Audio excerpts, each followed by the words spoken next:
Buenas tardes. Buenas tardes. Buenas tardes. Hola, buenas tardes. Buenas tardes. Hola. Buenas tardes. Hola, buenas. Buenas tardes. Muy buenas tardes. Que estén muy bien, ojalá. Hola, Usted, la hola. familia.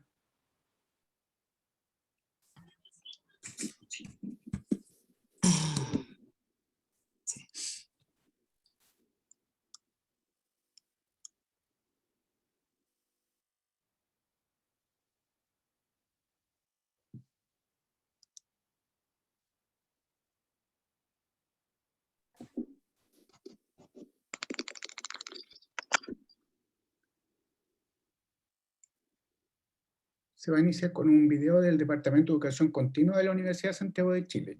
Y luego viene la presentación misma.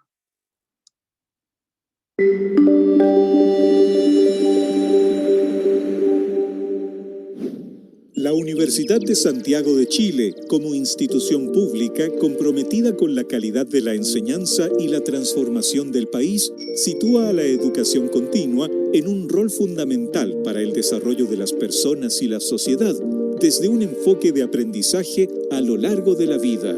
A través de la política de educación continua y con miras al 2030, la universidad concibe la educación continua como un ámbito de la docencia universitaria que permite responder a las diversas necesidades formativas de personas, empresas e instituciones del sector público, privado y de las organizaciones de la sociedad civil,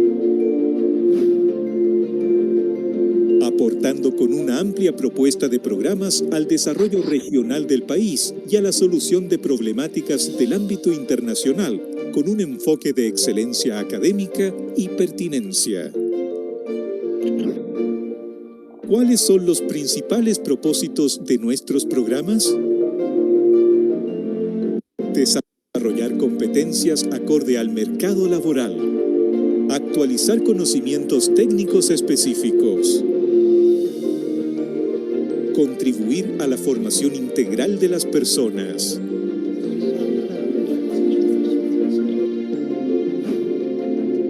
Los principios que guían la educación continua de la universidad son excelencia académica, pertinencia y prospección, colaboración para el abordaje de problemas complejos, aprendizaje continuo, bidireccionalidad, compromiso social, innovación y flexibilidad, ética.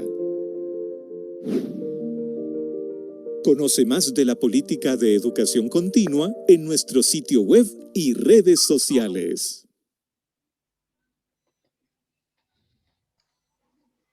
Hola, muy buenas tardes a todas y a todos los que nos acompañan hoy en nuestro programa de formación abierta USACH. Mi nombre es Claudia Oliva, actualmente a cargo del Departamento de Educación Continua de la Universidad de Santiago de Chile.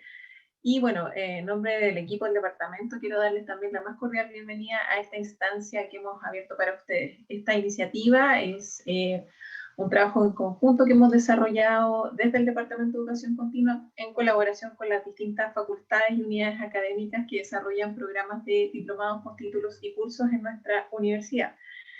Y bueno, el propósito de esta instancia es precisamente difundir distintas temáticas de interés que estén relacionadas con nuestros programas de educación continua, que va a dictarse en forma online durante este 2021. Y también el propósito, un doble propósito es abrir precisamente espacios de formación gratuitos a distintos públicos en coherencia con nuestra política de educación continua y también con nuestra política de vinculación con el medio. Y también, por supuesto, respondiendo al compromiso que tiene también la Universidad de Santiago con la democratización y apertura del conocimiento que se imparte dentro de nuestra institución. Hoy les vamos a presentar la clase online, perspectivas neurobiológicas sobre el sistema de emociones en la vida cotidiana y la toma de decisiones. Esta clase va a estar a cargo del profesor Daniel Morales. Les doy un pequeño contexto de la experiencia del profesor Daniver. Él es PhD en neurobiología en la Universidad de Rockefeller, Estados Unidos, donde también realizó su postdoctorado. desarrolla investigación también acerca de los enfoques neurobiológicos que subyacen a la toma de decisiones en los dominios cognitivos y metacognitivos de los procesos de enseñanza-aprendizaje. Fue el creador también y organizador del ciclo de conferencias Neurociencia en Acción, y junto al doctor Luis Constantin creó y organizó la primera Bienal Internacional de Neurociencia del Aprendizaje, ambos eventos desarrollados en nuestra universidad. Actualmente es el director del Diplomado de Neurociencia del Aprendizaje y Habilidades del siglo XXI. Y bueno, hoy les va a traer esta clase que ya les señalé al inicio. Les comento que esta actividad va a tener una duración aproximadamente de 45 minutos. Y luego de la exposición del profesor vamos a dar unos 15 minutos al final para que puedan realizar sus preguntas, ¿cierto?, a través del chat de Zoom, para que las responda nuestro profesor. Les pedimos por favor que mantengan sus micrófonos apagados durante la presentación para no generar interrupciones. Y bueno, dejo con usted entonces al profesor Daníbal Morales para que inicie su presentación. Profesor. Muchas gracias, Claudia, Daniela, María José. Voy a compartir pantalla. En un segundito vamos a estar ya viendo una imagen de la portada. Y espero que estén muy bien ustedes y su familia. Y ojalá que les guste la presentación. De repente hay cosas un poco simples, otras muy complejas, pero traté de situarme en la delgada línea roja. Entonces, muy buenas tardes, les envío saludos.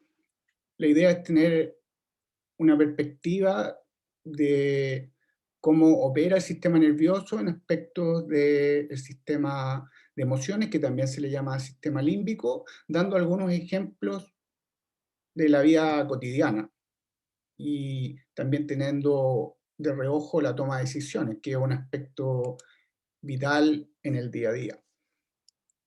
Entonces, los tópicos que vamos a estar tratando, revisando, se refiere a las concepciones que hay sobre las emociones, qué propiedades tienen, caracterizar respuestas fisiológicas que ocurren como parte del día a día, en nuestra vida, que se relacionan con las emociones, describir algunos aspectos del sistema de emociones que, como les mencionaba, se le llama sistema límbico usualmente en los libros y en los artículos científicos, y el sistema emocional entonces siempre lo vamos a estar tratando de contextualizar al día a día y la toma de decisiones.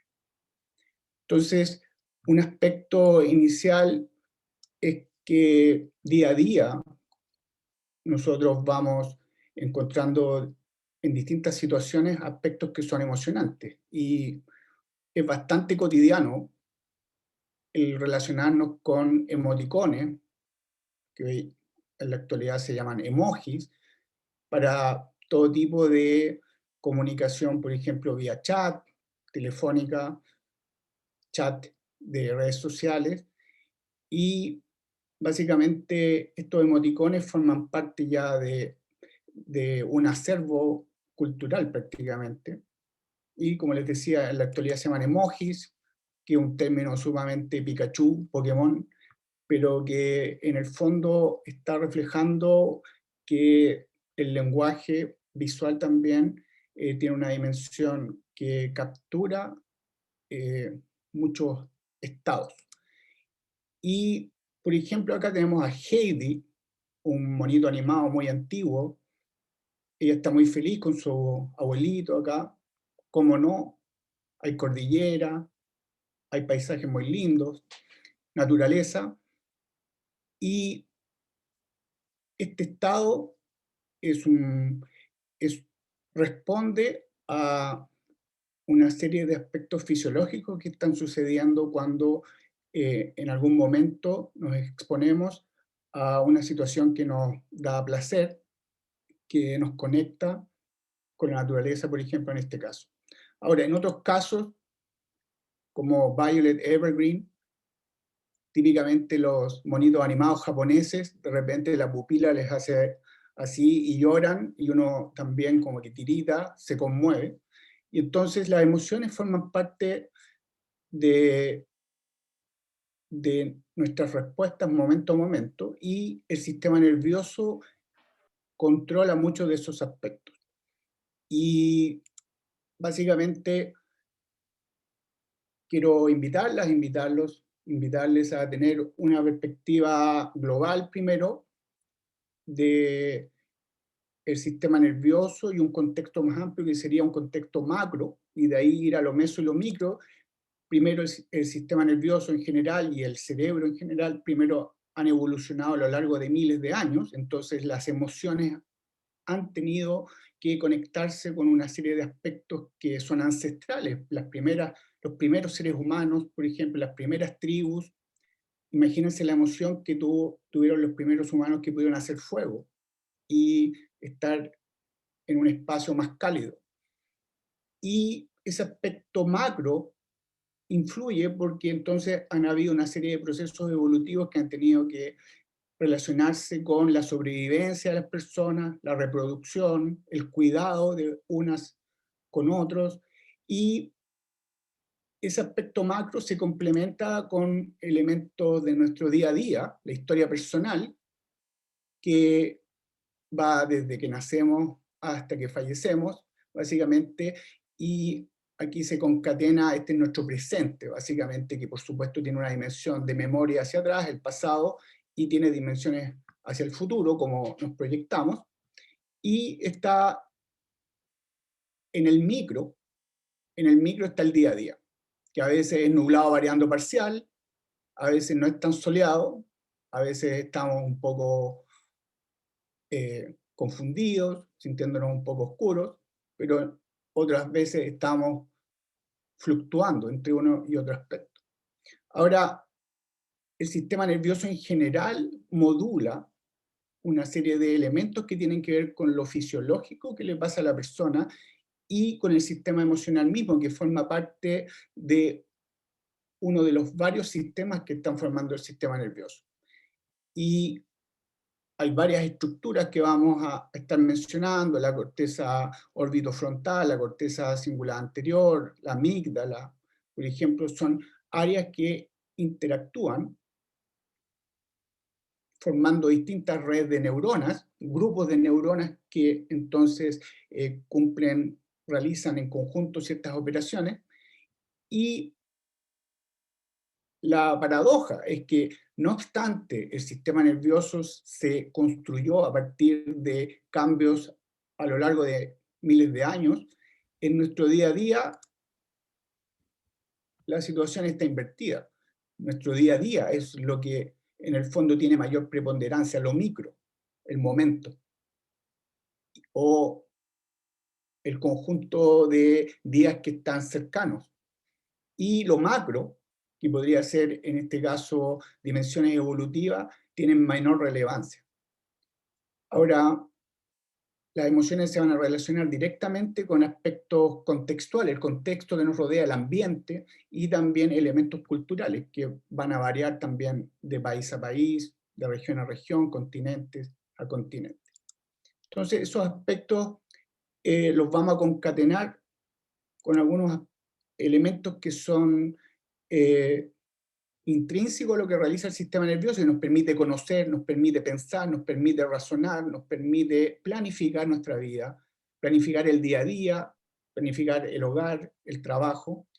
Y aquí lo vamos a ejemplificar con un señor llamado Phineas Gage en 1848, que tuvo un accidente yendo al trabajo. Él manejaba una locomotora en Inglaterra y se atravesó un fierro tipo, se le puede llamar una especie de chuzo, jabalina, si son más deportivos, y atravesó todo su cráneo, lo cual por supuesto tuvo una serie de consecuencias que están relacionadas con la curación, con la cicatrización, etcétera, pero perdió masa encefálica, perdió una parte importante de tejido nervioso que está justo detrás de la frente, lo que corresponde al lóbulo frontal.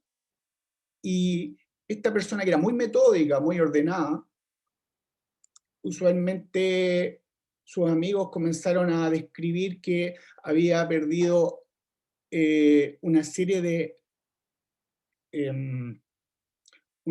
de conductas que caracterizaban a Finney. Y al perder entonces una zona, un conjunto de estructuras que estaban acá en el lóbulo frontal, esta zona donde está lo rojo, lo lila, lo verde, pero aquí principalmente hacia la parte más anterior, más cerca de la frente, entonces se volvió una persona relativamente desorganizada, no pudo planificar nunca más su vida y su trabajo como lo hacía usualmente, y tuvo una serie de déficits en la forma en que juzgaba distintas situaciones. Y entonces afectó su toma de decisiones, y a la vez, siendo que son aspectos que, principalmente los que estoy describiendo, que se relacionan con el pensamiento, cómo uno razona, cómo uno aprende, cómo uno conoce, lo que le llamamos cognitivo, a pesar de que afectó estructuras involucradas en eso, también tuvo una serie de consecuencias negativas en lo emocional, en la toma de decisiones, el aspecto afectivo y aspectos que se relacionaban en lo social. Y entonces, un elemento que usualmente en la descripción que se hace en la literatura por décadas se ha hablado de lo cognitivo como separado de lo emocional. Lo emocional está aquí más hacia la parte baja del encéfalo. Hay estructuras que están en el lóbulo frontal, pero también en el lóbulo temporal que están implicadas en emociones. Aquí también hay estructuras implicadas en memoria de conceptos, memoria de hechos, y eran como dos mundos completamente separados, lo cognitivo y lo emocional. Sin embargo, con el avance de las décadas de la investigación neurocientífica se ha podido ir estableciendo que hay una serie de redes de neuronas que están regulando tanto procesos cognitivos como emocionales, y que entonces hay una relación mucho más estrecha entre estos dos grandes aspectos del comportamiento humano. Y como ejemplo, por ejemplo, cuando hablamos de lo cognitivo, aquí supongamos que es una especie de juego, tengamos dos niñitas jugando con pelotitas y son de colores, varias pelotitas, y supongamos que le damos una consigna: tome pelotita verde, aquí en la parte de arriba a la derecha, tomar pelota verde, y entonces el juego para ella va a consistir, o para las dos niñitas, va a ser tomar la pelota verde, pero no tomar la roja, no tomar la naranja, no tomar la azul, y eso representa un conflicto, puesto que las pelotas son iguales en tamaño y en masa, textura, y entonces representa una cierta dificultad, para lo cual tiene que resolver el conflicto y controlar en el fondo su atención para tomar siempre la pelota verde. Eso es un aspecto cognitivo relacionado con la atención. Por ejemplo, ahora si le damos la instrucción de no tomar pelota verde y tomar pelota roja, eso requiere cambiar con facilidad en una tarea en que ahora tiene una instrucción distinta, otra consigna. Y, por ejemplo, ¿con qué facilidad pasa a tomar pelota roja y no tomar pelota verde? Eso se llama flexibilidad cognitiva, y que es un aspecto que entonces nos distingue de comportamientos que son más bien rígidos, y entonces es un aspecto que nos da elementos de adaptabilidad. Y por otra parte está el control inhibitorio. El control inhibitorio se refiere, por ejemplo, ¿qué pasa si ahora, asumiendo que a las niñitas les gusta el chocolate, si le damos una barra de chocolate como opción junto a las pelotitas y se le dice tome pelota verde? Y entonces, ¿hasta qué punto va a poder controlar su comportamiento y no tener el impulso de tomar la barrita de chocolate? Eso tiene que ver con una capacidad de controlar su comportamiento. Esto puede ser a nivel de respuesta motora, de movimiento, o puede ser de pensamiento, de memoria. Control inhibitorio. Y entonces, en cualquier día, un día, como dicen en España, en plan tranquilo, usted puede estar moviéndose. ¿Y qué pasa si se enfrenta a un grupo de ciudadanos punk, que usualmente tienen mala fama, a mí me encantan, pero tienen mala fama, y empiezan a gritar de una vereda a la otra. ¿Y usted cómo reacciona? Usted evalúa sus opciones, tiene que enfrentar una toma de decisiones. ¿Qué hago? ¿Arranco? ¿Voy y los enfrento? ¿O pido ayuda? Y entonces hay opciones, hay algunas opciones, pero hay que resolver en forma rápida. Y en el marco de la toma de decisiones, básicamente estamos ante una serie de estímulos, usualmente sensoriales, podemos escuchar a los punk gritándonos, podemos eventualmente verlos, si es que van y nos tocan para golpearnos, podemos sentir el tacto también, y entonces ante esos estímulos que son de tipo sensorial, usualmente vamos a generar una toma de decisiones a partir de las opciones que tenemos. Y esa toma de decisiones nos lleva finalmente a generar respuestas, las cuales pueden involucrar movimiento, puede involucrar el sentirnos tristes, el sentirnos con rabia, sentirnos con aversión, con asco, que son emociones, y hay otras respuestas que están ocurriendo fisiológicamente que no las sentimos, pero que están ocurriendo a nivel de hormonas, endocrinas, respuesta inmunológica, y básicamente hay cambios conductuales en el comportamiento. Entonces, la acción ocurre básicamente como respuesta a una serie de estímulos, y la toma de decisiones está entre estos dos elementos, la percepción y la acción, lo sensorial y lo que son las respuestas conductuales. Entonces, teniendo esa perspectiva, la idea es revisar en qué consiste la toma de decisiones. La toma de decisiones, que es algo que usualmente se describe como algo principalmente ligado al razonamiento, al pensamiento, sí tiene interacciones con las emociones. Y entonces, por ejemplo, si tenemos que decidir sobre una compra, si tenemos que decidir sobre qué amistades voy a cultivar, si tenemos que decidir sobre cómo voy a cuidar el medio ambiente para, por ejemplo, generar menos basura o cuidar más el agua o los suelos, entonces voy a tener distintas opciones. Y esas distintas opciones las valoro, veo los costos y los beneficios de las distintas alternativas y luego selecciono un curso de acción, que es la toma, es la decisión básicamente. ¿Qué voy a hacer? ¿Cómo voy a seleccionar mi comportamiento? Y tenemos la capacidad de evaluar los costos y beneficios luego de haber elegido un curso de acción, y podemos generar aprendizaje. Esto que usualmente siempre en la literatura se escribió mucho como algo netamente racional, vinculado al pensamiento, tiene vínculos con el sistema de emociones. Por una parte, distintas alternativas, distintas posibilidades de elección que tenemos van a influir sobre nuestras emociones. Entonces, no da lo mismo, por ejemplo, decidir dónde vivir, si voy a vivir en el campo o en la ciudad, va a estar vinculado a distintas emociones. Y por otra parte, el estado emocional influye sobre mi decisión. Entonces, ¿cuáles son los costos y los beneficios que voy a asignarle a distintas alternativas?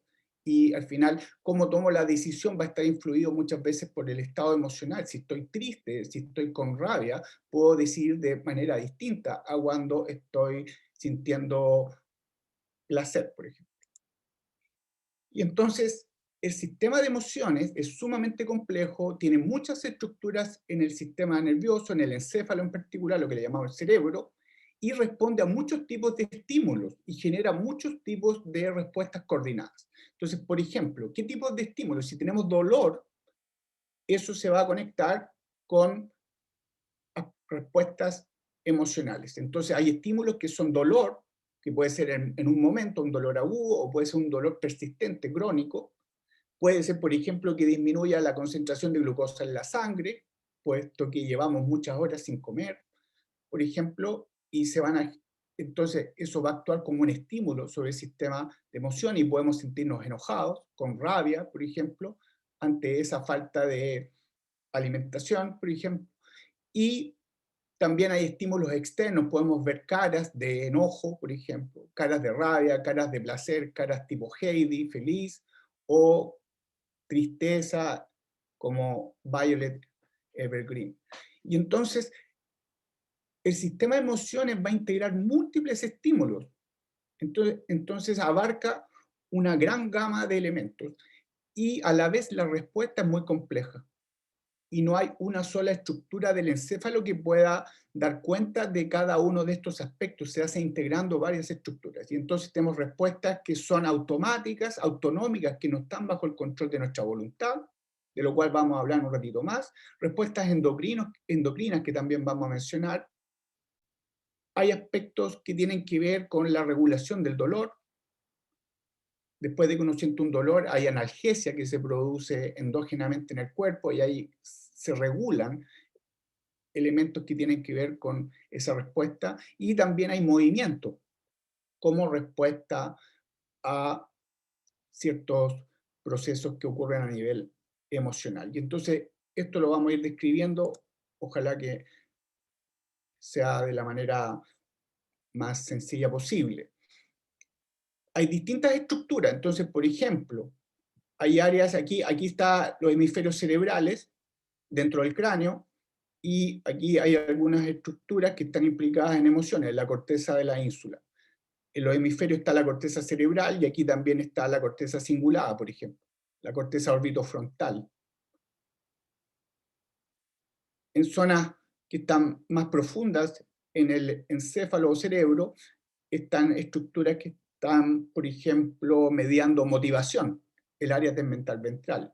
El núcleo gris periacueductal, no importan los nombres, que son complejos, a veces media dolor, y también respuestas de, por ejemplo, de si estoy involucrado en una situación en que tengo que luchar o salir arrancando, por ejemplo.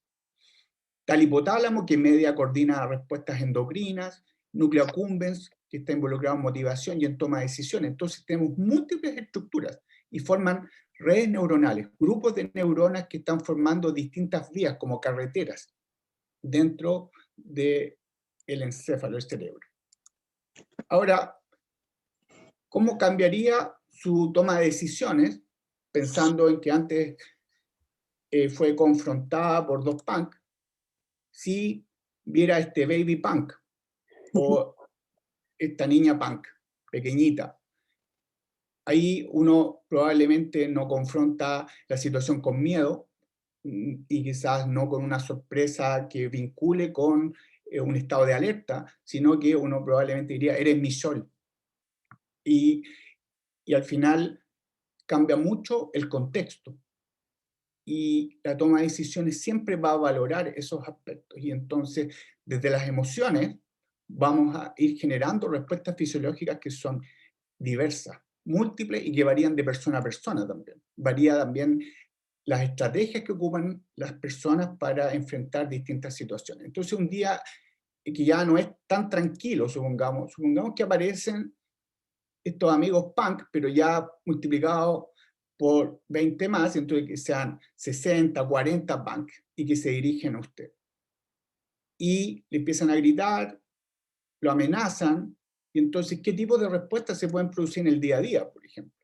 Y en este esquema de una publicación que se realizó hace unos pocos años, se muestra que tenemos dos tipos de respuesta ante una amenaza súbita, que son tipos de comportamiento y que son bastante antagónicos. Y aquí vamos a tener que, primero voy a describir los grandes tipos de respuesta, una descripción luego de algunos elementos más neurobiológicos para poder hacerse una idea de cómo está operando la respuesta fisiológica. Uno es congelarse, uno se paraliza. Supongamos viene un camión y yo veo que está muy cerca y viene a gran velocidad, de repente me puedo paralizar. O si veo una tigresa que se acerca a mí, no es un gatito pequeño, una tigresa, y entonces lo veo como una amenaza y me puedo congelar. Y tengo ahí un tipo de comportamiento que va a involucrar varios elementos para, en el fondo, caracterizar este congelamiento, especie de parálisis. Pero hay otro tipo de respuesta que es o peleo, que en inglés se llama fight, o flight, que es o vuelo, o arranco en el fondo. Entonces, si veo 40, 60 punk, entonces, o me puedo congelar, o puedo ir a pelear o salir a arrancar. Ahora, nuestro comportamiento siempre es más complejo, entonces podemos ir de lo uno a lo otro. Entonces, supongamos que alguien viene a pegarle, usted primero se puede congelar, pero de repente agarra un palo, una madera que esté por ahí, y después les pega de vuelta. Y entonces uno se puede congelar en un momento, pero luego responde. Y entonces ese tipo de aspectos son muy importantes en contextos de defensa, por ejemplo, de autoprotección. Entonces, la organización del sistema nervioso va a tener el sistema nervioso central, que es el cerebro, la médula espinal, y esto se llama sistema nervioso central, la médula espinal que va por dentro de nuestras vértebras, el encéfalo dentro del cráneo.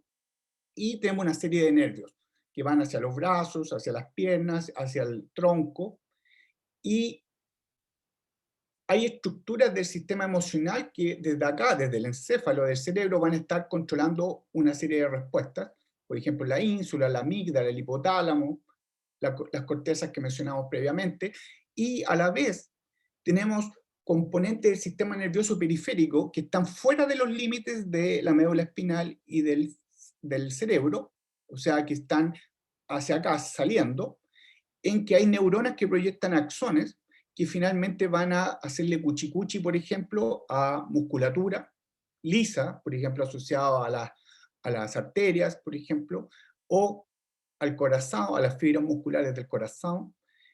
Y tenemos, dentro del sistema nervioso periférico, tenemos neuronas que van a controlar las fibras musculares que podemos mover voluntariamente, como por ejemplo yo les digo hola o chao y muevo mi mano, pero también tenemos musculatura que no podemos controlar, la del corazón no la podemos controlar, no podemos decir corazón mío, detenerte, si es que veo a alguien que me produce mucha emoción y me aumentan los latidos cardíacos, por ejemplo, no puedo hacer eso.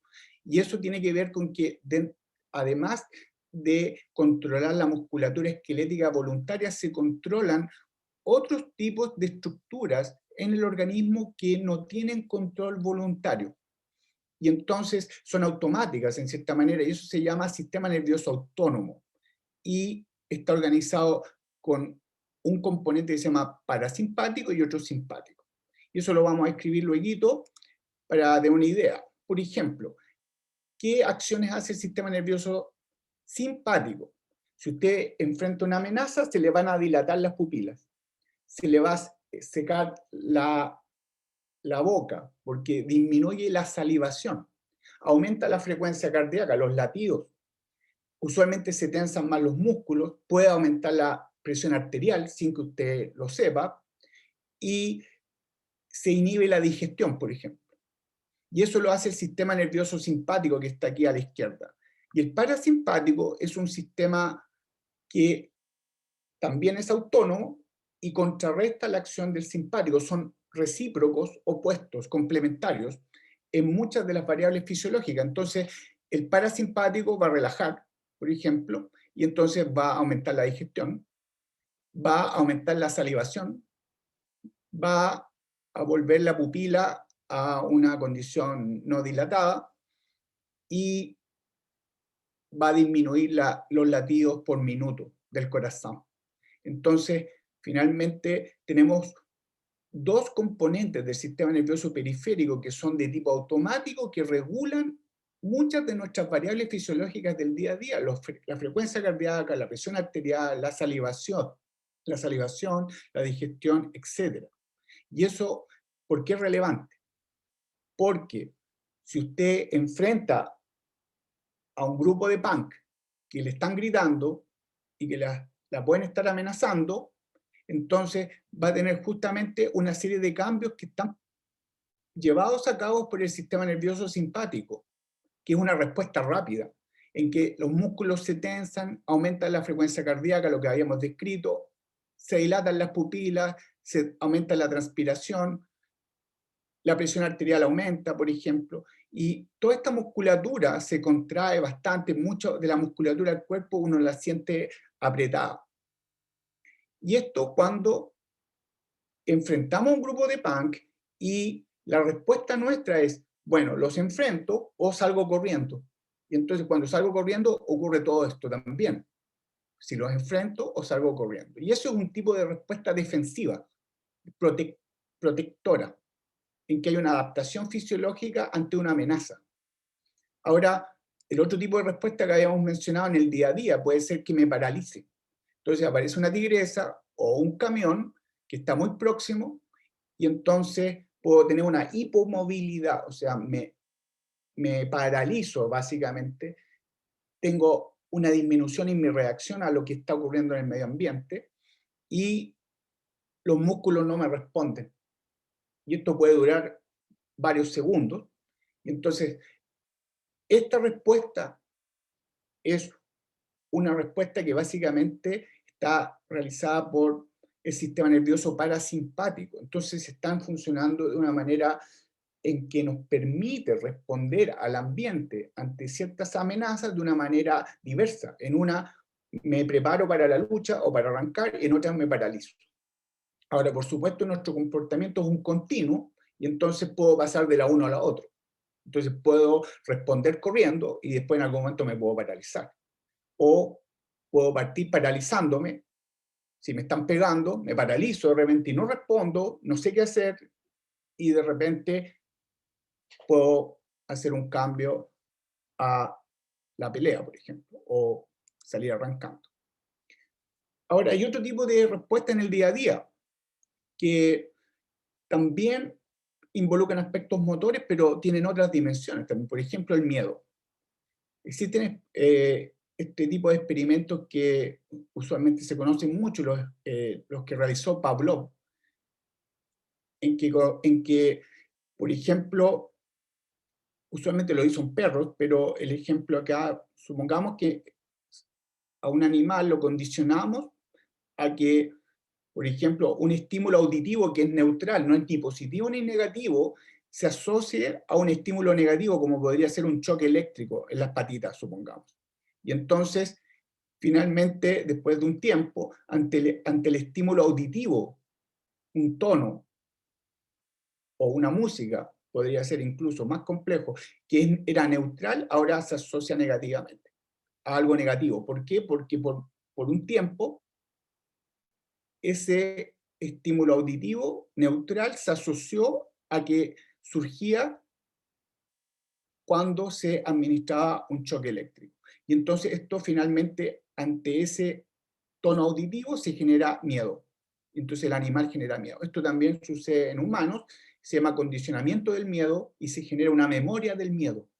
Y hay estructuras en el sistema nervioso que van a integrar señales auditivas, también señales de tacto que tienen que ver con el choque eléctrico en las patitas, y estas señales van a ir a la corteza auditiva, a la corteza somatosensorial que integra señales de tacto, y hay neuronas que van a proyectar a una estructura que usualmente se escucha mucho, que es la amígdala neural, la amígdala nerviosa, no la amígdala que tenemos como parte del sistema de protección a bacterias, por ejemplo, acá en la garganta, sino que esto está en el cerebro, y acá la amígdala tiene una función en memoria, en generar una memoria ante eventos que han estado vinculados al miedo.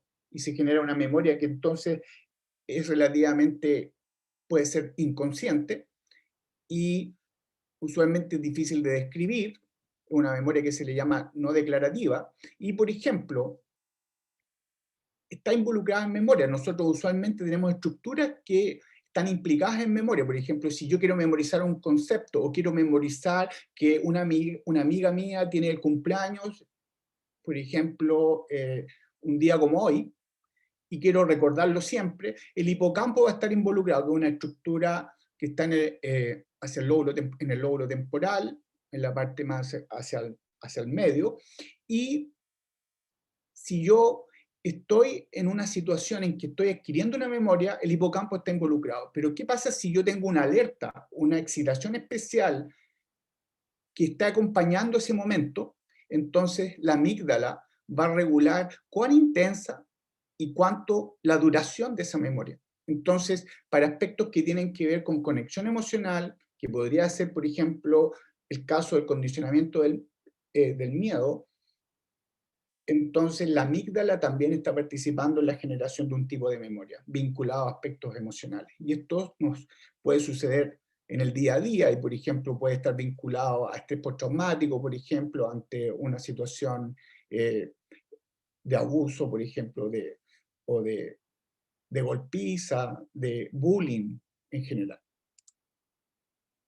Ahora, en el día a día también el sistema de emociones está relacionado con ansiedad. Por ejemplo, aquí se muestra una publicación que se hizo hace algunos años que dice cuando la matemática duele. Entonces, aquí una serie de ejercicios que se les anuncia a estudiantes que están en una sala de clases de que en unos minutos más van a hacer tareas de matemática, produce ansiedad. Pero una ansiedad que ocurre antes de la realización de los ejercicios. Y entonces es la anticipación. Cuando yo me proyecto a que en unos minutos más voy a estar haciendo matemática, se produce un aumento de la ansiedad. Y esta ansiedad, de hecho, baja cuando ya se están realizando los ejercicios. Podría eventualmente bajar.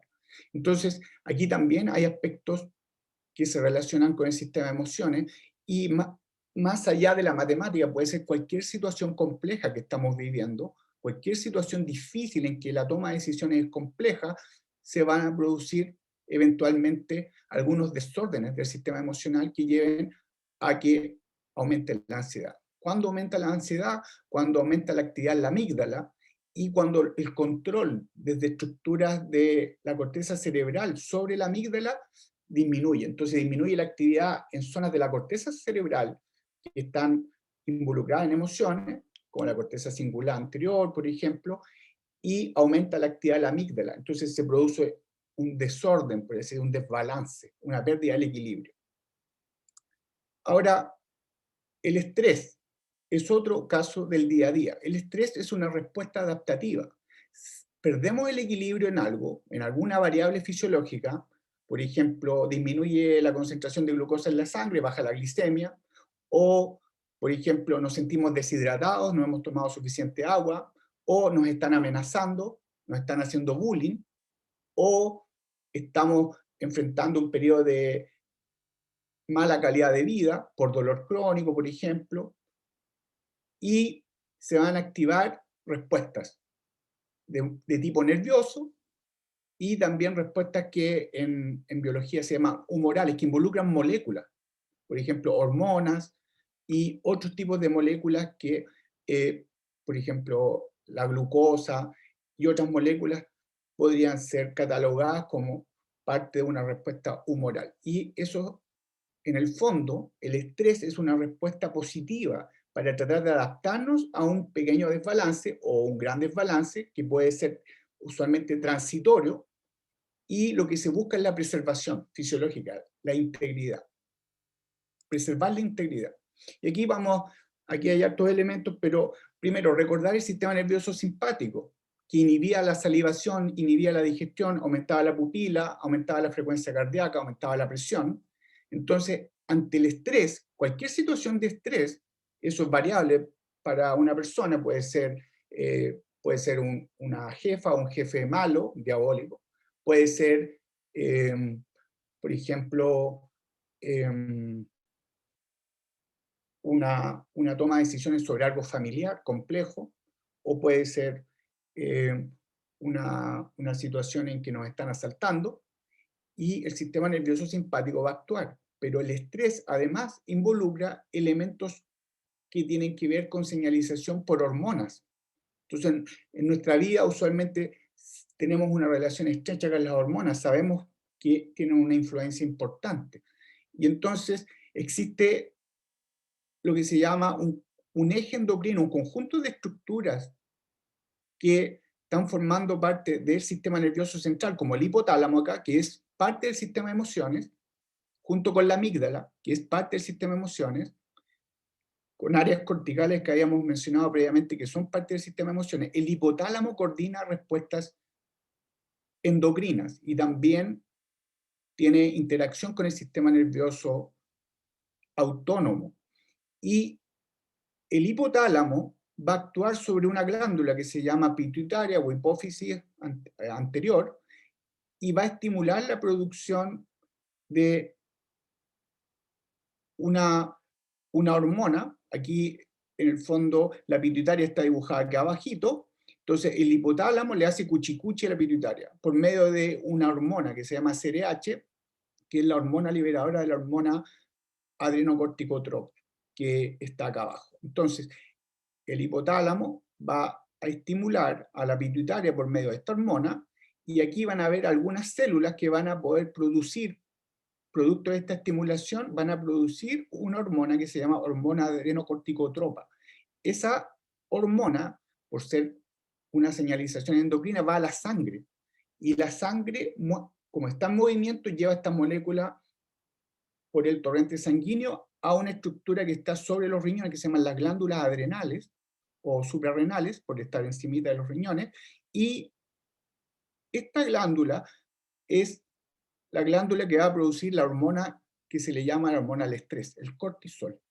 Y también produce adrenalina y noradrenalina, que es lo mismo que epinefrina y norepinefrina. La médula adrenal produce adrenalina y noradrenalina, y la corteza adrenal produce cortisol, la hormona del estrés, que actúa también en forma endocrina, se libera al torrente sanguíneo.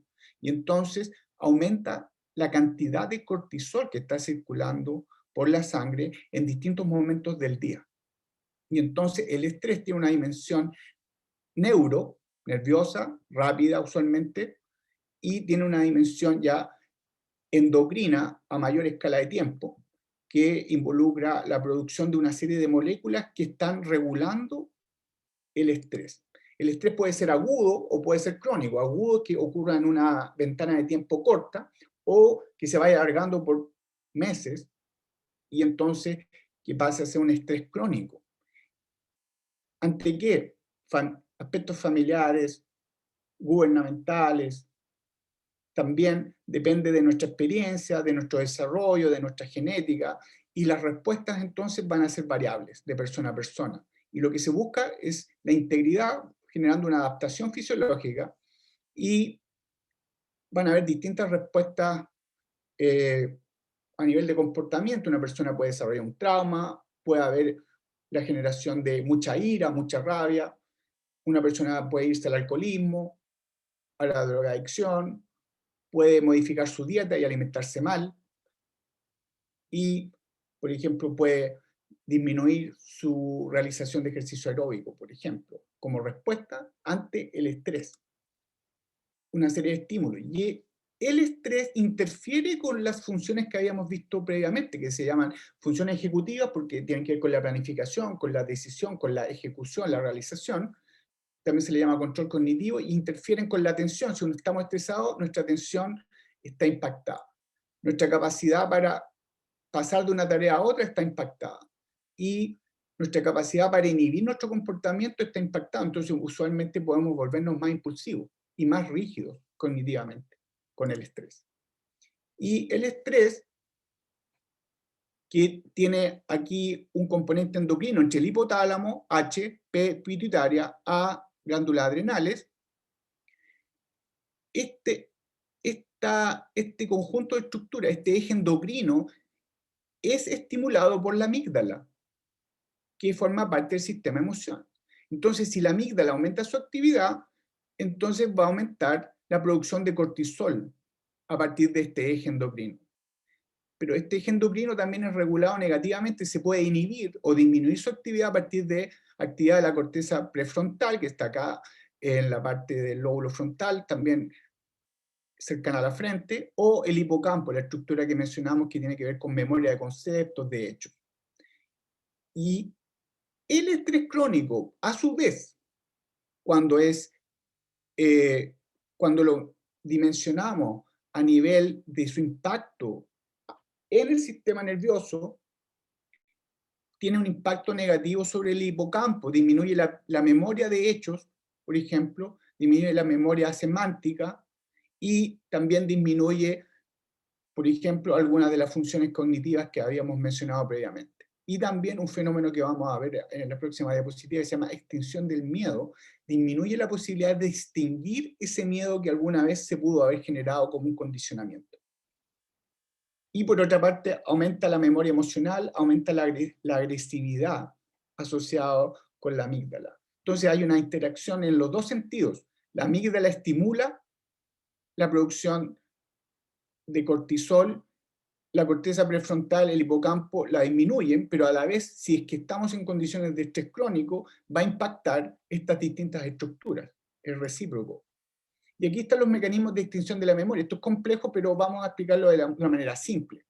Esta es la amígdala, y aquí es donde se genera la memoria al miedo. Cuando habíamos sido condicionados a que un estímulo neutral se asociara a algo negativo, un choque eléctrico, o un bullying, o un tipo de golpiza que hayamos tenido constantemente, y entonces se genera una memoria del miedo. Pero entonces desde otra estructura del encéfalo, del cerebro, hay neuronas que pueden proyectar acá desde la corteza medial prefrontal y la corteza orbitofrontal, proyectan acá y pueden estimular un tipo de neuronas que lo que hacen es apagar, por así decirlo, a las neuronas que están involucradas en la memoria del miedo. Y de esa manera hay un mecanismo para disminuir ese miedo y generar una inhibición de ese miedo. Eso se llama extinción del miedo. Pero cuando estamos en situaciones de estrés, tenemos menos capacidad de extinguir el miedo. Si es un miedo que ya se formó y estamos pensando en las posibilidades de que ese miedo disminuya, tenemos menos capacidad para disminuir ese miedo en condiciones de estrés. Y entonces, en condiciones de estrés, esta sinapsis entre estas neuronas de estas áreas de la corteza cerebral y neuronas de la amígdala tienen menos influencia entonces sobre estas neuronas de la amígdala. Y entonces, por ejemplo, en condiciones de estrés, usualmente puede aumentar el miedo. ¿Ya? ¿Y en qué condiciones podemos extinguirlo? Por ejemplo, cuando el estímulo que estaba asociado al miedo va disminuyendo en su presentación a lo largo del tiempo, por ejemplo. Y entonces, vamos a ir cerrando.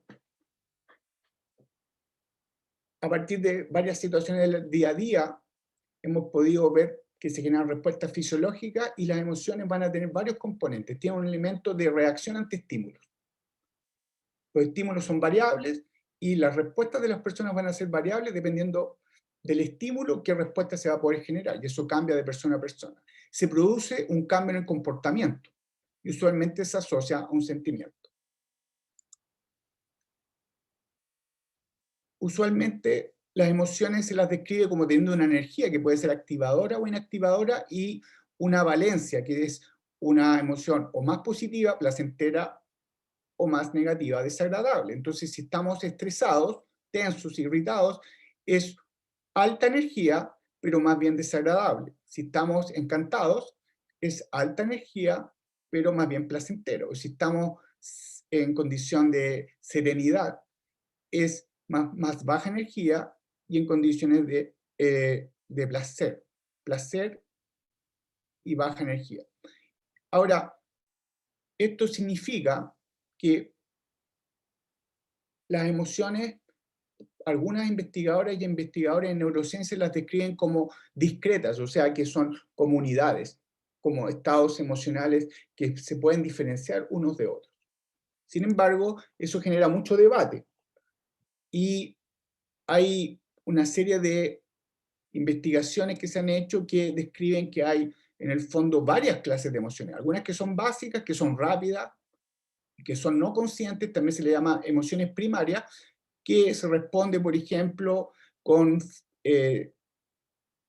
felicidad, con risa, por ejemplo, con sorpresa, con tristeza, por ejemplo, con rabia, con asco, por ejemplo, con miedo, que serían emociones básicas, pero luego tenemos emociones más complejas que se mezclan con un tipo de pensamiento, por ejemplo, el amor romántico, los celos, involucran un tipo de ejercicio intelectual de pensamiento vinculado a esas emociones.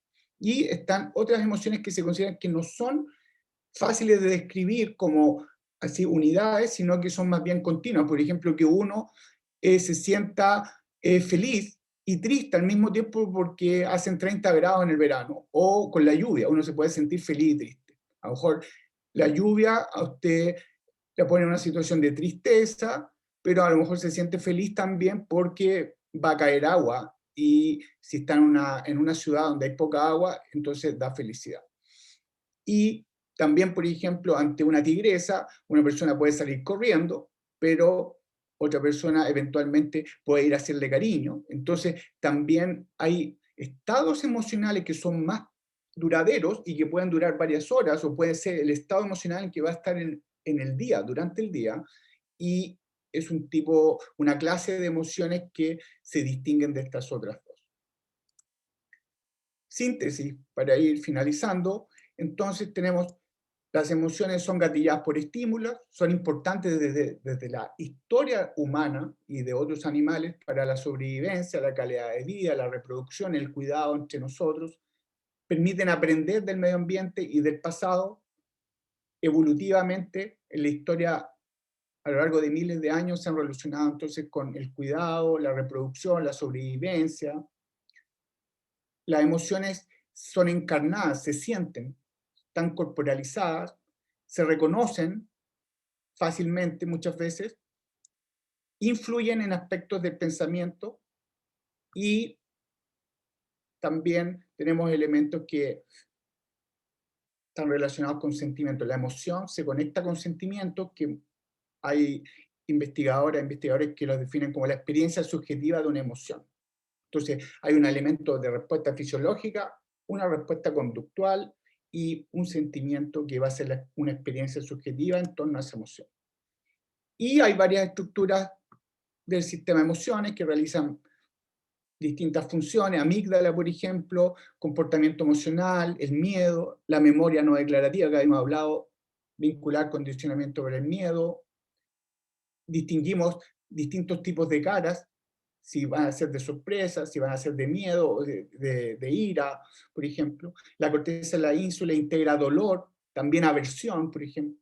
Órbito frontal, distintos sentidos que tenemos, los integra y también evalúa distintos estímulos, la valoración, los costos y beneficios que tienen distintos tipos de estímulos. La corteza cingulada anterior integra señales emocionales vinculadas a la toma de decisiones, núcleo accumbens a la motivación, área tegmental ventral motivación, el núcleo accumbens también en toma de decisiones, hipotálamo, ya lo vimos, como respuesta a cierta señalización nerviosa que estimula la producción de hormonas relacionadas con, finalmente, un eje endocrino vinculado a la producción de cortisol, y también epinefrina, norepinefrina, y el núcleo periaqueductal gris, que en este caso no lo hemos mencionado, el dolor mucho, pero el sistema de emociones también se relaciona con el dolor. Y este núcleo regula el dolor y también está involucrado. Distintas partes de este núcleo, de este centro nervioso, están involucradas en la respuesta de luchar, pelear o volar, o en la de congelamiento, de falta de reactividad. Entonces, hay un conjunto de estructuras que forman varias redes de neuronas y en conjunto van integrando aspectos de las emociones. Entonces, involucra un estímulo, involucra aspectos cognitivos, involucra aspectos motivacionales, aspectos fisiológicos y aspectos conductuales. Y los desórdenes del sistema de emociones usualmente tienen impacto neurológico, psiquiátrico, médico. Por ejemplo, ¿qué tipo de aspectos pueden influir en que una persona tenga dolor crónico? En ansiedad, depresión, síndrome metabólico que genere, por ejemplo, obesidad, diabetes, por ejemplo, adicción a drogas, por ejemplo. Entonces hay consecuencias a partir de desórdenes de este sistema de emociones que puede impactar múltiples aspectos. Por ejemplo, ansiedad, producto de una mayor actividad de la amígdala y una disminución en la actividad de la corteza prefrontal, que puede regular de una manera opuesta a la amígdala. Y las respuestas emocionales varían de persona a persona, depende de los tipos de estímulos, qué tipos de estímulos a una persona pueden impactarla, pueden ser distintos de los que a otra persona, los estímulos que a otra persona le podrían producir estrés. Depende entonces de la percepción de la persona y de qué estrategias y habilidades tiene la persona para enfrentar y sobrellevar situaciones. Ahora, ¿cómo podemos regular situaciones emocionales y de estrés? Usualmente a partir de literatura que se ha revisado por investigadoras e investigadores, usualmente se ha visto que actividad física de tipo aeróbica permite regular el estrés, ejercicios respiratorios que usualmente sea respiración profunda, que pueden ser del yoga, ejercicios respiratorios del yoga, por ejemplo, u otros que se involucran en respiración abdominal, algunos tipos de meditación, budista, Dalai Lama, Free Tibet, por ejemplo, Tíbet libre, técnicas de relajación, la higiene del dormir, del sueño, dormir el número de horas que a uno usualmente considera que le hacen bien, y apoyo social. Entonces, ahí también es un espacio de toma de decisiones para poder regular nuestro comportamiento. Hay algunas fotos que usé, los créditos, el diplomado, como había mencionado, el Departamento de Educación Continua representado por Claudio Oliva. Soy el director de este diplomado de Neurociencia del Aprendizaje. Este es el sitio web del diplomado, que pertenece al Departamento de Biología y la Facultad de Química, la cual a su vez pertenece como vínculo desde este diplomado al Departamento de Educación Continua de la Universidad de Santiago de Chile. Muchas gracias. Muchas gracias, Daniver, por tu presentación. Bueno, han surgido varias preguntas de los participantes de esta clase, unas que tienen que ver con, también con esto que mencionabas hacia el final, de los desórdenes un poco en el sistema de las emociones. Hay una pregunta que tiene relación con qué pasa en el caso de las personas que disfrutan del dolor. Por ejemplo, ¿es efecto de las experiencias vividas o puede ser una conexión neuronal diferente? Es decir, un tema más fisiológico. Sí, podría llegar a ser un elemento, bueno, podría ser un elemento como personal, idiosincrático, que tiene que ver con algo que cultural, o puede ser algo experiencial de la historia personal de la persona, y tiene que ver con cómo se le asigna un valor a lo que se está haciendo. Entonces, algo que en una cultura, por ejemplo, pero también de una persona a la otra, que en una cultura podemos pensar, podemos reflexionar y observar que múltiples veces podemos ver que un comportamiento en una cultura se aprecia como negativamente en ciertos países que tienen una cierta cultura, en otros países con otra cultura se aprecian de una manera distinta. Entonces eso mismo puede ocurrir a una escala individual, en que estas mismas estructuras que están participando en procesamiento emocional, integración emocional, hay algunos tipos de comportamientos entonces que se van a vincular a una sensación de placer que no corresponde quizá a la norma, a lo típico, pero que en el fondo por la variabilidad de persona a persona, no por las estructuras que son las mismas, pero se puede vincular entonces a un proceso, por una parte puede ser intelectual, o a una respuesta placentera. Entonces va un poco por la diferencia que va de persona a persona. Perfecto. Sí, aquí hay, bueno, hay dos preguntas que se relacionan bastante, que tienen que ver como con las modificaciones en las respuestas conductuales, ¿cierto? Entonces, la pregunta, que voy a enlazar dos preguntas, dice, ¿cómo se podría diferenciar una respuesta conductual instintiva de una respuesta aprendida, como por ejemplo el miedo a los punk, que usted señalaba en el ejemplo, y lo mismo, ¿hasta qué edad el cerebro también aprende a responder frente a ciertas emociones? Por ejemplo, si es posible cambiar algunas respuestas. Por ejemplo, en un niño que se enoja o golpea, ¿existe la posibilidad de modificar esas respuestas a determinadas emociones? Y bueno, las respuestas no son fáciles y la regulación de las emociones es un tema súper debatido en la neurociencia, pero en general la respuesta sería que se puede. Hay tipos de entrenamientos y las personas pueden cambiar de perspectiva, de enfoque de la vida. Las personas pueden también, por ejemplo, hay una serie de artículos científicos que demuestran que la meditación puede actuar como un entrenamiento cognitivo y emocional.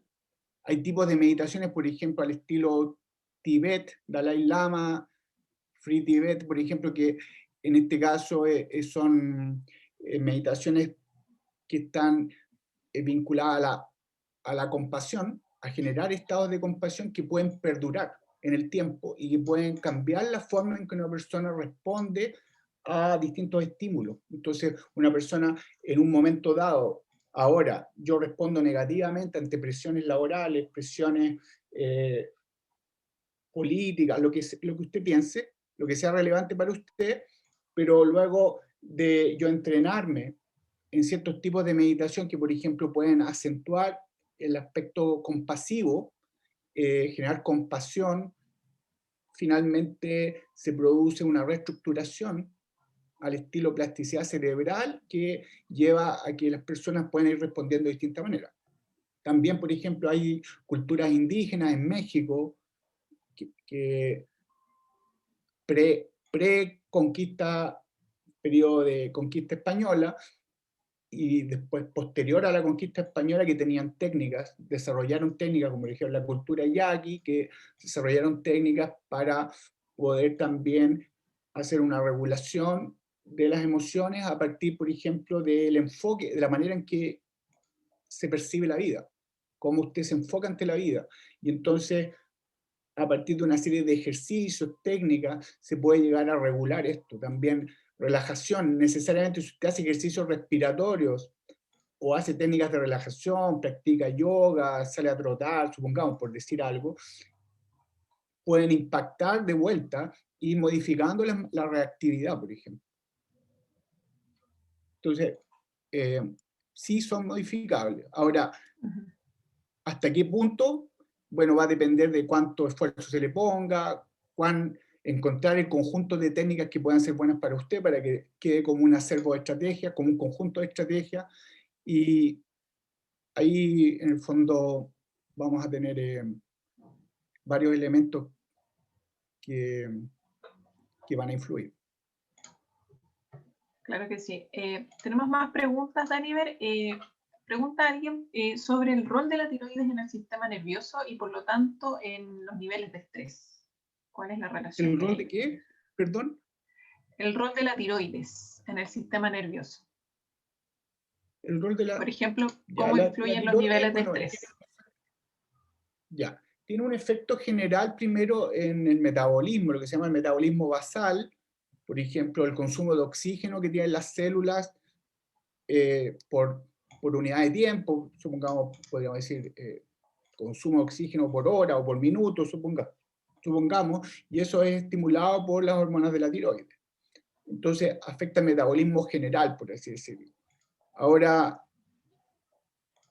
casos de alteraciones a la tiroides, hipotiroidismo, por ejemplo, podrían estar vinculados a depresión, por ejemplo, y también a mayor ansiedad, mayor reactividad al estrés eventualmente, por este efecto general metabólico que tiene, y entonces se relaciona con otros aspectos fisiológicos también. Entonces puede ir de la mano de aumento de reactividad, puede ir de la mano con ciertos estados depresivos y de ansiedad también. Ok. Alguien también nos consulta que en algunos estudios se separa la emoción, considerándola como netamente una respuesta biológica, mientras que los sentimientos son considerados la elaboración cognitiva de esa emoción que se tuvo frente a un estímulo. ¿Es así o es más bien una explicación didáctica hacer esa separación? Ya, yo creo que una separación es lo que, a ver, en la neurociencia, muchas de las cosas que las expliqué, traté de explicarlas de una manera más simplificada, y algunas pueden quedar como una caricatura, pero hay mucho debate y no hay un concepto único al cual se ha llegado en forma de consenso en la neurociencia. Entonces hay muchos grupos de investigadoras e investigadores que están en el fondo teniendo perspectivas distintas, conceptualizaciones distintas. no solo el concepto de emociones, sino que cómo se regulan las emociones. Entonces no hay cómo situarse en una sola perspectiva, algo que sea dominante o algo que podamos decir, este es el piso. Pero entonces hay por lo mismo, hay distintas investigadores que lo que cómo relacionan sentimiento con emoción, va a tener entonces una variación de investigadora a investigadora, investigadora a investigadora, y muchas veces se lo considera como una expresión subjetiva de una emoción. Entonces es como prácticamente un resultado posterior a la emoción. Y esto tiene que ver con algo que se sabe que existe, pero no se conocen muchos de los mecanismos que yo expliqué, son simplificaciones, pero mecanismos más detallados a veces no se conocen muy bien y no se sabe, por ejemplo, del todo qué es lo que podría estar en la base de un sentimiento y en la base de una emoción, pero se sabe que son distintos desde el punto de vista del sistema nervioso. Entonces, se sabe que tienen distintos elementos básicos desde la operación del sistema nervioso, entonces son distinguibles. Pero la definición de cómo definirlo, incluso emociones o sentimientos, no hay consenso. Yo presenté un cierto esquema, una cierta historia, un poco Hello Kitty. Perfecto. Y bueno, y la última pregunta, en honor al tiempo, sabemos que quedaron algunas, pero también pueden también escribirle al profesor Danivel para resolver otros tipos de preguntas relacionadas también con lo que se va a tratar en el diplomado.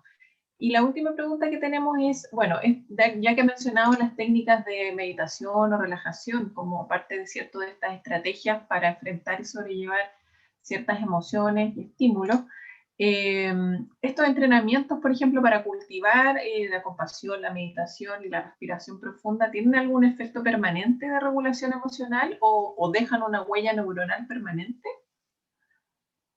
Ya.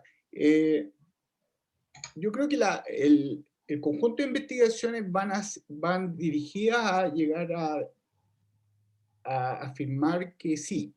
Ahora, no quiere decir que en cualquiera de los casos, porque también es un tipo de entrenamiento. O sea, hay visiones que consideran que distintos tipos de meditaciones trabajan distintos aspectos del sistema nervioso. Por ejemplo, hay otros tipos de meditación que son más bien dirigidas a lo atencional, no a lo compasivo. También tienen efectos y generan cambios que se consideran que son perduraderos, pero tienen que ver con la práctica. Y entonces, no da lo mismo una persona que medite como principiante o el número de horas de carretera que tenga de práctica y involucra un esfuerzo. O sea, va a haber que realizarlo con periodicidad y entonces hay que ser sistemático, y si tiene efectos positivos para usted que los pueda dimensionar en el corto o mediano plazo, entonces perfectamente es algo que solo va a depender de su capacidad energética y de voluntad para poder llevarlo y seguir practicándolo.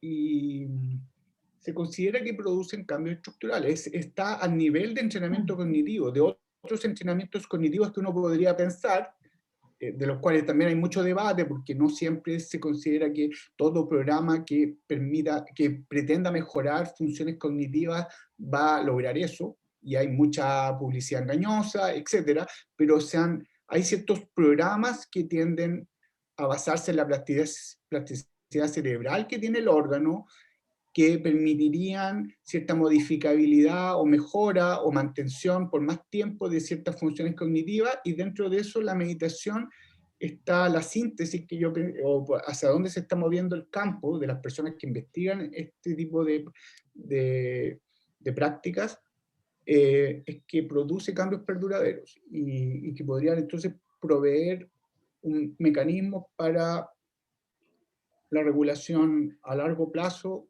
de la vida, del comportamiento, las emociones. Entonces, hay que hacerle un seguimiento al campo, pero yo creo que va hacia allá, que es un tipo de entrenamiento cognitivo. Y entonces involucra esfuerzo y práctica. Ok, Claro que sí. Bueno, Daniver, muchas gracias por tu presentación de hoy. Y bueno, antes de que nos dejen, queremos invitar a todos y a todas los participantes de hoy a que respondan una pequeña encuesta que va a aparecer en sus pantallas. Son 3 preguntas, por favor, para que puedan contarnos qué les pareció la clase abierta online de hoy día. Y bueno, y mientras tanto también invitarlas a que nos sigan en nuestras redes sociales.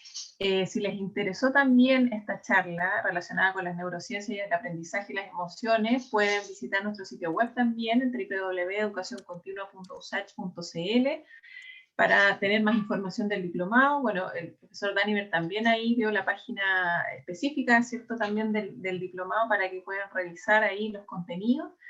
Y bueno, agradecer su atención de hoy, su participación, y ahí en el chat van a poder tener los links del diplomado y también de nuestras redes sociales para que puedan enterarse de más clases abiertas y gratuitas que estamos desarrollando en la Universidad de Santiago de Chile. Así que muchas gracias a todas y a todos, muchas gracias profesor Daniver, y nos estamos viendo. Que estén muy bien. Cuídense mucho. Chao, chao. Muchas gracias. Gracias. Que estén muy bien, que tengan una buena tarde, Chao. buenas noches. Gracias, Muchas Daniver. Gracias. Chao, chao. Igual, Muchos saludos. gracias. Súper interesante. Gracias por los saludos también. Gracias por los saludos. Felicitaciones. Chao. Muchas gracias. Gracias. Chao, profe, gracias. Chao, que estén muy bien. Interesante, gracias. Gracias.